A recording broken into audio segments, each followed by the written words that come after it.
أعوذ بالله من الشيطان الرجيم بسم الله الرحمن الرحيم وهو الذي مد الأرض وجعل فيها رواسي وأنهارا ومن كل الثمرات جعل فيها زوجين اثنين يغشي الليل النهار إن في ذلك لآيات لقوم يتفكرون. واسم دوستوں بزرگوں بھائیوں، اللہ رب العزت نے ارشاد فرمایا کہ وَهُوَ الَّذِي مَدَّ الْأَرْضَ، اللہ رب العزت نے ارشاد فرمایا کہ یہ جو زمین ہے اس کو کس نے پھیلائی ہے؟ یہ زمین بنانے والا کون ہے؟ تم میری زمین پر چلتے ہو، میری زمین سے نفع اٹھاتے ہو، اور تم پھر دنیا میں زمین پہ چلتے اور نفع اٹھانے کے باوجود پھر بھی تم میری نافرمانی کرتے ہو۔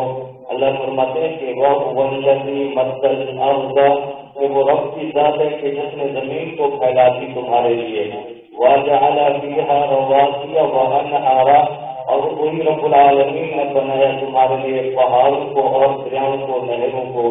یہ جو دریا ہیں، نہریں ہیں، یہ پہاڑ ہیں زمین کے اوپر، یہ سب کچھ تمہارے کام کے لیے رب نے پیدا کیے ہیں۔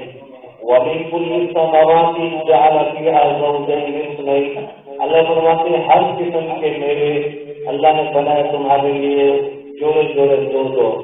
یہ مختلف قسم کے دنیا کے پھل ہیں، آم ہیں، امرود ہیں، مختلف قسم کے یہ پھل تم کھاتے ہو، یہ کس نے پیدا کیے ہیں؟ اس رب العالمین نے جو پیدا کیے، اس کے نعمت تم کھا کر کے اس کی نافرمانی کرتے ہو، اس کی بغاوت کرتے ہو، اس تمہارے لیے مناسب نہیں ہے کہ تم اس کے میوے، اس کے پھل وغیرہ کھا کر کے اس کی نافرمانی کرو۔ اللہ فرماتے ہیں کہ یغشی اللیل النہار، کہ میں نے ڈھانپ دیا رات کو دن کے اندر، کبھی دن کبھی رات کو پھر دن آ جاتا ہے۔ تو اللہ فرماتے ہیں یہ دن کو رات میں، رات کو دن کے اندر مختلف ان کو اوقات لانے والی ذات رب العالمین کی ہے۔ ان فی ذلک لآیات لقوم یتفکرون، اللہ فرماتے ہیں اس میں یہ نشانی ہے اس قوم کے لیے جو فکر کرے، غور کرے، سوچے بیٹھ کر، تو اس کے لیے بہت ساری سوچنے کی بہت ساری چیزیں ہیں۔ اگر وہ سوچے گا بیٹھ کر تو وہ میری نافرمانی نہیں کرے گا۔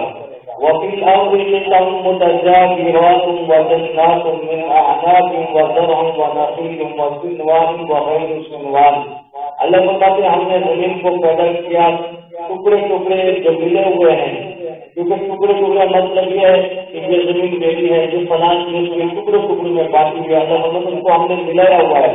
وَجَنَّاتٌ مِّنْ أَعْنَابٍ، اللہ فرماتے ہم نے باغات پیدا کیے انگور کے، وَزَرْعٌ وَنَخِيلٌ، اور ہم نے کھیتیاں پیدا کی اور کھجوریں پیدا کی، صِنْوَانٌ وَغَيْرُ صِنْوَانٍ، کوئی ایک ٹہنی والے کھجوریں ہیں، درخت ہیں، کوئی بہت سارے ٹہنی والے درخت ہیں، یسقیٰ بِمَاءٍ وَاحِدٍ، سب کو ایک ہی پانی دیا جاتا ہے۔ وَنُفَضِّلُ بَعْضَهَا عَلَىٰ بَعْضٍ، اللہ فرماتے ہیں ہم نے ان میووں کو بھی ہم نے فضیلت دی، بعض کو بعض کو رہتے کے اندر۔ اگر آپ ایک ہے لیکن اس آم ایک بار کا اگر آم کھاؤ گے پانی تو ایک دیا ہوتا ہے، لیکن ان کا ذائقہ مختلف، کوئی میٹھا ہوگا، کوئی کھٹا ہوگا، مختلف ذائقہ ہوگا۔ اللہ فرماتے ہیں پانی تو ایک دیا جاتا ہے لیکن ذائقہ مختلف ہوتا ہے، ذائقہ علیحدہ ہوتا ہے۔ وَنُفَضِّلُ بَعْضَهَا عَلَىٰ بَعْضٍ فِي الْأُكُلِ، کہ ہم رب کے ان کو فضیلت دیتے ہیں، ذائقے کے اندر بعض کو بعض پر ترجیح دے دیتے ہیں۔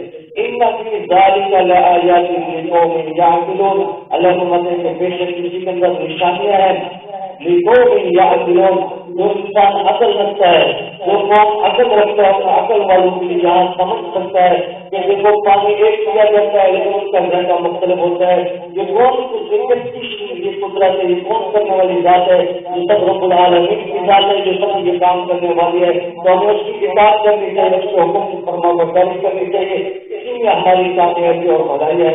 اس کے اللہ رب العزت کی دعا ہے جو کچھ نہ تھا مجھے آپ کو عمل کرنے کی توفیق عطا فرمائے۔